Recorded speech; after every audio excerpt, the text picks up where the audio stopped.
शिवाय, ओम नमः शिवाय, नमः शिवाय, ओम नमः शिवाय। आज का प्रसंग बहुत सुंदर।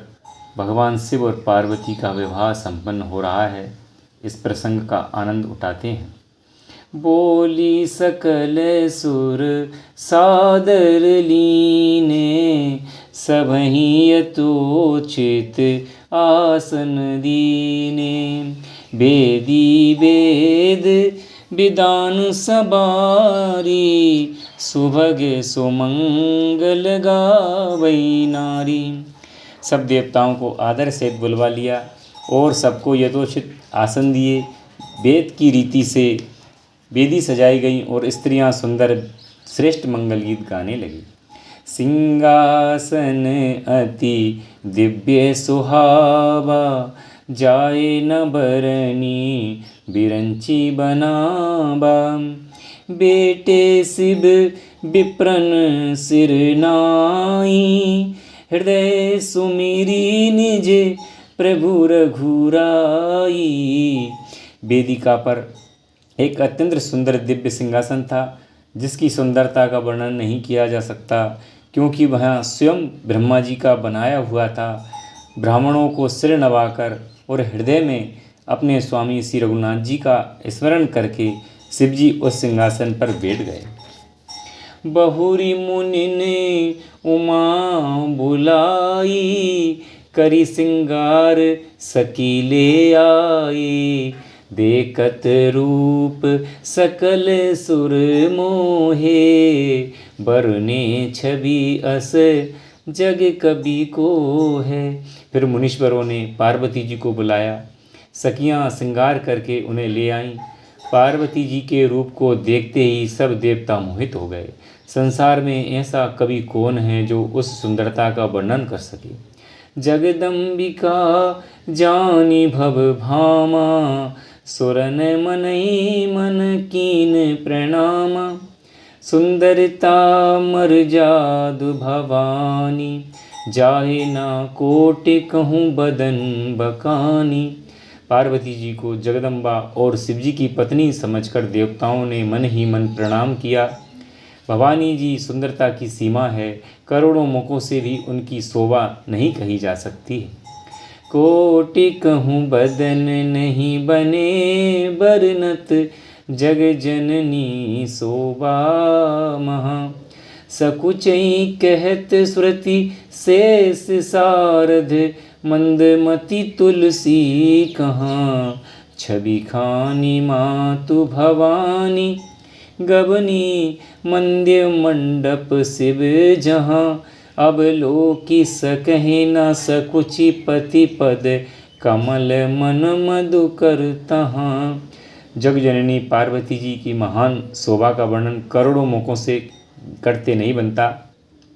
वेद शेष जी और सरस्वती जी तक उसे कहते सौक्षा जाते हैं, तब मंदबुद्धि तुलसीदास जी किस गिनती में हैं। सुंदरता और शोभा की खान माता भवानी मंडप के बीच में जहाँ शिवजी थे वहाँ गई। वे संकोच के मारे पति शिवजी के चरण कमलों को देख नहीं सकती, परंतु उनका मन रूपी भौरा तो वहीं रसपान कर रहा था। मुनि अनुशासन गणपति, पूजे शंभु भवानी। को सुनि संशय करि जनी, सुर अनादि जिय जानी। मुनियों की आज्ञा से शिवजी और पार्वती जी ने गणेश जी का पूजन किया। मन में देवताओं को अनादि समझकर कोई इस बात को सुनकर शंका ना करे कि गणेश जी तो शिवजी पार्वती जी की संतान हैं, अभी विवाह से पूर्व ही वे कहाँ से आ गए। जैसी विवाह की बिरदी सुरती गाई, महामुनि ने सो सब करवाई। गई गरीस कुश कन्या पानी, भवहि समर्पी जानी भवानी। वेदों में विवाह की जैसी रीति कही गई है, महामुनियों ने वह सभी रीति करवाई। पर्वतराज हिमाचल ने हाथ में कुश लेकर तथा कन्या का हाथ पकड़कर उन्हें भवानी शिव पत्नी जानकर शिवजी को समर्पण किया। पानी गहन जब कीन महेशा, ये हर से तब सकल सुरेशा। वेद मंत्र मुनिबर उच्चरहि, जय जय जय शंकर सुर करहि। जब महेश्वर शिवजी ने पार्वती जी का पाणी ग्रहण किया, तब इंद्र आदि सब देवता हृदय में बड़े हर्षित हुए। श्रेष्ठ मुनिगण वेद मंत्रों का उच्चारण करने लगे और देवगण शिवजी की जय जयकार करने लगे। बाजहि बाजन विविध विधाना, सुमन वृष्टि नभ भेवी दीनाना। हर गिर जाकर भयहूँ विभाहु, सकल भुवन भरी रहा उचाऊ। अनेकों प्रकार के बाजे बजने लगे, आकाश में नाना प्रकार के फूलों की वर्षा हुई। शिव पार्वती जी का विवाह हो गया, सारे ब्रह्मांड में आनंद भर गया। दासी दास तुरग रथ नागा, धेनु बसन मणि वस्तु विभागा। अन्न कनक भाजन भरी जाना, दाहिज दीन न जाहि बकाना। दासी दास रथ घोड़े हाथी गाय वस्त्र और मणि आदि अनेक प्रकार की चीज़ें, अन्न तथा सोने के बर्तन गाड़ियों में लदवाकर दहेज में दिए, इसका वर्णन नहीं हो सकता। दाहिज दियो बहु भांति पुनि कर, जोरी हिम भूदर कहो। का देऊं पूरन काम शंकर, चरण पंकज गहि रहो। शिव कृपा सागर ससुर कर, संतोष सब भांति कियो।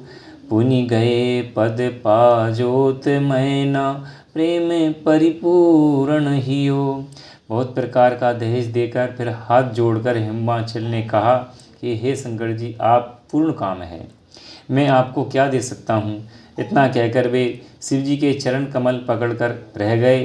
तब कृपा के सागर शिवजी ने अपने ससुर का सभी प्रकार से समाधान किया। फिर प्रेम से परिपूर्ण हृदय मैना जी ने शिवजी के चरण कमल पकड़े और कहा, नाथ उमामम प्राण समय, गृह किंकरी करहूँ।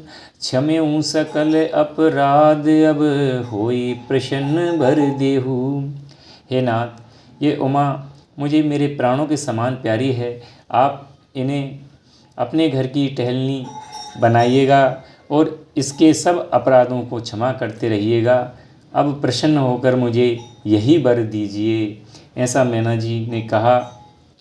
ओम भोलेनाथ से निराला, गौरीनाथ से निराला, कोई और नहीं। श्री राम जय राम, जय जय राम। श्री राम जय